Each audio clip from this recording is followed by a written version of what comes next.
Hey guys, John V here with PhoneArena. I'm live here at MWC 2018 and this is a quick hands-on look at the Nokia One. It was announced at HMD's press conference at MWC 2018 and it's their first affordably priced Android Go phone. And the first thing that really stands out to me is the design. Obviously, being such a low-cost handset, its design's impacted the most. It's constructed entirely out of plastic, it feels lightweight, but the build quality is kind of low.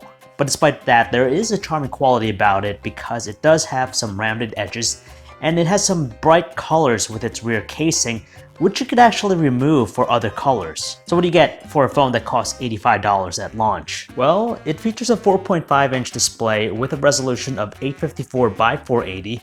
You have a quad-core MediaTek 6737M chip, 1 GB of RAM, 8 GB of storage, a 5-megapixel rear camera, a 2-megapixel front-facing one, and a 2150 mAh battery. We checked it out a little bit and ran through the interface. It's running Android 8 Oreo Go Edition, so you'll have direct access to most of Google's popular services. However, it does kind of stutter with its performance. It's not buttery smooth that you'd expect on some other devices. It can be a little bit slow with certain actions. But then again, that is the drawback for having such a low priced phone. Now, this is obviously not for everyone. If you're on a tight budget, this might be worth considering because of its $85 price point at launch. So if you guys want to learn more about the Nokia One, you can check out our website, PhoneArena.com. This is John V, signing off.